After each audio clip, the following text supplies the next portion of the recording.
From 17 once again, introducing you to my Halo 4 Legendary Difficulty video walkthrough.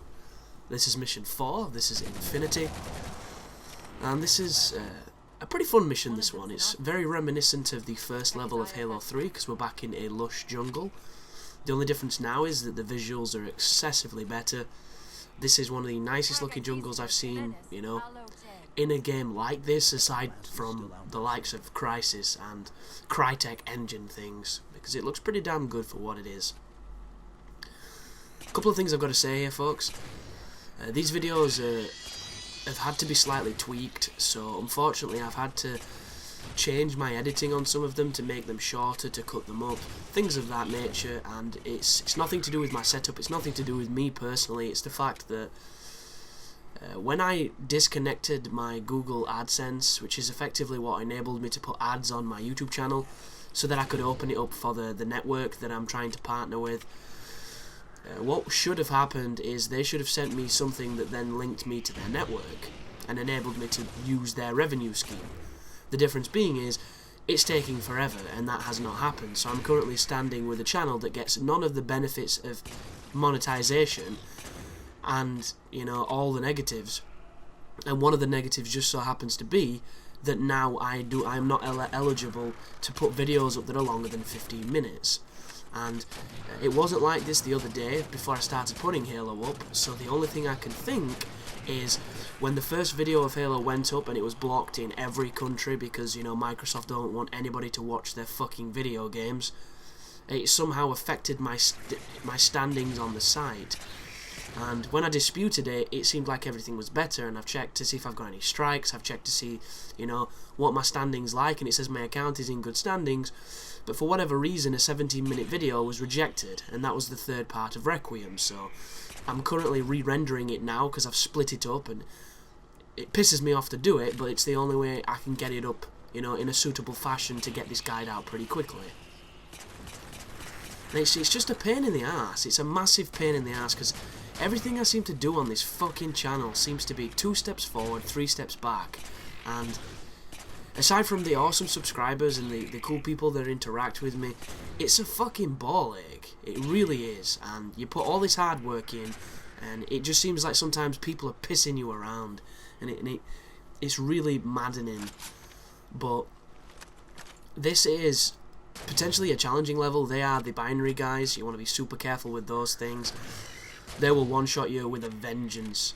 The cool thing about this level is there's a lot of soldiers on the ground, so there's a lot of opportunities to pick up good weapons. The human shotgun is not one of them. Don't like it. Never have. And this game especially, it just doesn't seem to have any range. And, yeah, unless you're in somebody's face, don't even mess with it. But it's just the standard dogs, or cats, or whatever the hell these things are. And I'm sure somebody's going to know all the names because they've read all the books. But very little context in this game at the best of times. But that doesn't matter because, we're just running shooting dudes and aliens and all that crazy shit. But when you go forward here, you're going to notice that happens. And do not waste ammo shooting at that knight because it happens every time. And he's going to drop an ID tag. Oh no, sorry, he drops a Promethean vision module.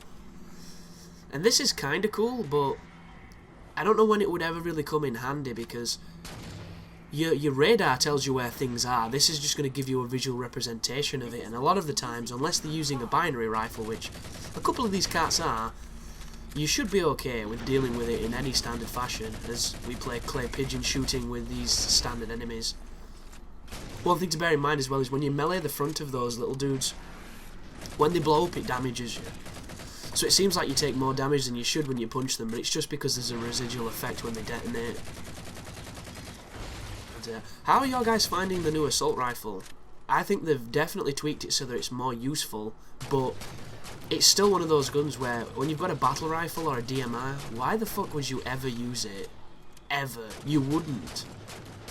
Because it pales in comparison. The only luxury to it is the fact it's fully automatic, but then every single bullet misses. It's really strange, and compared to Call of Duty where everything is ridiculously accurate, This game definitely has a difference between fully auto and single shot, and the difference is pretty astounding.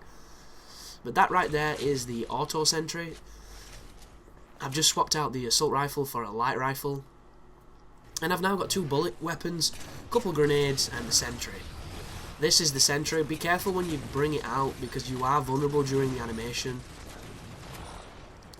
I was getting stuck on logs just then. I was wondering what was happening. That's one of the only problems with Halo, because the scenery is so, you know, detailed, because there's so much of it put in so many places. The amount of times you try to back up and you get caught on a wall or on something fancy. I've died plenty of times because I couldn't get away from whatever the hell I was trying to run from. And the best times are when it's the invisible guys with the swords, because they're always terrifying. But this sequence here, you'll notice one of the binary rifle enemies got kind of caught up in the trees, so I'm looking to make sure that there's not more ammo for this weapon, because this gun is terrific.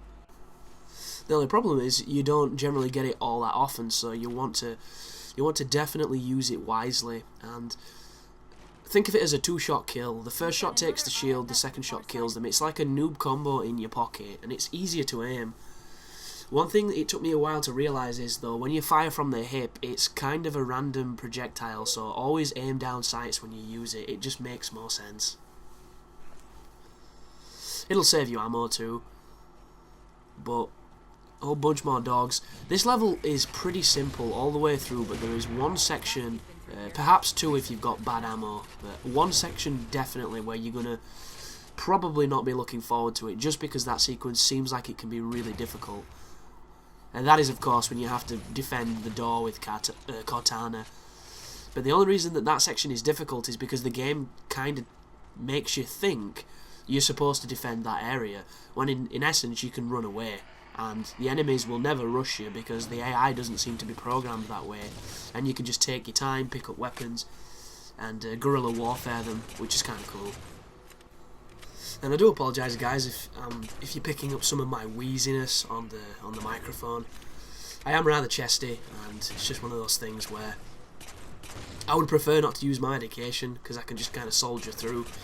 But every so often, you've just kind of got to, because you know my lungs are really bad.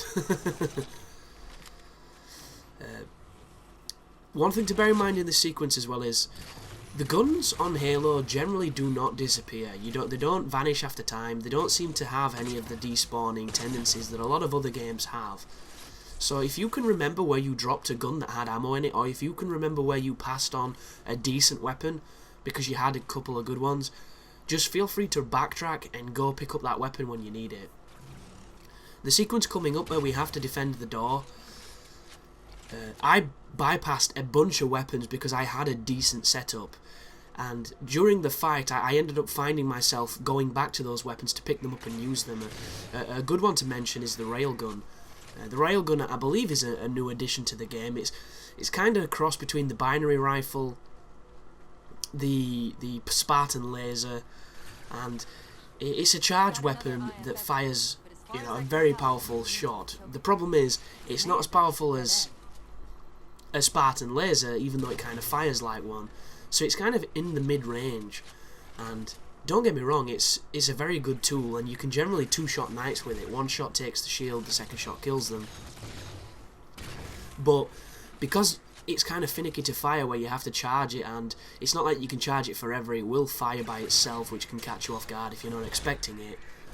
It's a great weapon to use, but it's not exactly top tier, and unfortunately on this game I've only found the Spartan laser once, and I never used it because I was in a mech for the rest of that level, which, you know, could be misconstrued as bad game design, bad level design, because they didn't, you know, put enough of them in. I don't know if it was because they felt that they were overpowered or that they dominated the previous games, which they didn't, but who knows. Same with the hammer. The hammer turns up really late on in the game, and it turns up when you're fighting things you've got to be insane on Legendary to get that close to, unless, you know, you're really good or you've got some sneaky tactics. But this is where the IFF tag has led you. Through the story is a cutscene that I'm going to inevitably trim out. There it is. And if you spin round immediately at the beginning of this, there is a terminal behind me. But I've already got it, so I don't do it. And all around here is going to be ammo. The best thing about this level is you always seem to have ammo for the good guns. And I've said numerous times before, Halo is a game that if you are equipped right, you will have more fun than trouble with Legendary. If you're equipped wrong, the analogy is completely reversed. It's an absolute nightmare, and it's not very fun. Ooh, that was a charged sword attack. You've not seen him do that. If that hits you, that's generally a one-hit KO, so be very careful of that. Cool thing about this area is you do have the advantage. There is a lot of clutter in between you and them, but it works in your benefit because it's cover and it doesn't have to be chest high, which is a good thing. I think it makes it diverse. Oh, he's off again. Quantum leaping. But just keep on shooting, keep on denying him. He's just teleported away. Be careful for that, because just like every other enemy on this game, when they break shield, they always run away to regenerate it, and you need to stop that from happening because they will sink so much ammo if they keep doing that. But just look at this. Our cuppeth runneth over. Really nice area for getting some solid weapons. And I keep saying it, I really do, but I wish these guns had more bullets in them. Like 42 bullets in your fucking rifle. That's a clip in Call of Duty. Come on, people. We want more bullets in these guns. They're too good. Like, when I was looking through the customization menus to try and find the scoring that doesn't seem to be in this game, which, if they've taken scoring out, shame on you, fucking 343. That was one of the most fun parts of the campaign, and it doesn't look like it's here. And when I was looking through the menus, there was the option to choose your loadout, and I was like, oh, that's really cool. That loadout in campaign would be fantastic. You could always start with the guns that you wanted, and, you know, just imagine being able to play Halo all the way through the campaign with a good gun, with a good, fun gun. And that, to me, would be perfect. But I believe that it's multiplayer only, that loadout menu, because it didn't seem to make a blind bit of difference. I still started with a stupid assault rifle and the pistol. So, I don't know. Like, this game does a lot of good things, but the more I read about it, the more I realise that they've removed a lot of features. Because a lot of things in my review that I've been speaking about of this game is basically just being, you know, what is different, what is new, what to expect, what not to expect. I haven't even gone into the features, and the features are some of the parts where this game definitely lets itself down. Because this Spartan Ops thing, which is essentially Spec Ops, but it's every week or every month they introduce a new mission, so it's constantly evolving, which is a fantastic idea. But it comes at the price of Firefight, and anybody who really enjoyed Firefight is going to be really upset. Because, you know, essentially there was a handful of maps where you could tweak all the settings, and you could fight an indefinite amount of Covenant. This game doesn't have that, and I don't know if it's in the scheme to be released as DLC. I don't know the thinking, the logic behind removing such a key element of latter day, you know, Halo. Like, ODST, the best thing ODST did, even if you hated it, was it introduced the concept of Horde. It introduced the concept of, you know, these wave-based survival games that are extremely popular now, and Halo stuck its toe in the water, further elaborated on it on Reach, and had something really good. And this game kind of just, you know, forgets that it even exists, which is terrible, but somebody thought it was a good idea somewhere, which is very strange. But this is the defensive area that we're going to be, you know, plugging Cortana into and surviving. This is an area that a lot of people are going to struggle with, and the next video is going to cover it. All we're doing here is clearing out the stragglers, the knights, the Prometheans, so we can get to it. That is a hologram attachment. I don't know if it would be really useful for this section, but if you want to pick it up, a good technique to do with it is to sit it somewhere and then you go and use one of the mounted guns so that all the enemies look at the hologram and you're shooting them from the side. But look at these guns. These guns are everywhere. There is a lot of equipment here to help you out, and I actually do a little sneaky trick on the next video, I believe. Or actually, I might have edited it out. It could have gone because of the... Yeah, I think it will do. I'm limited to my time limit, so what I did in this video that you're not going to see, guys, is if you pick weapons up, it throws the weapon you have, and I moved all the weapons at the top of this area towards the area I'm going to defend.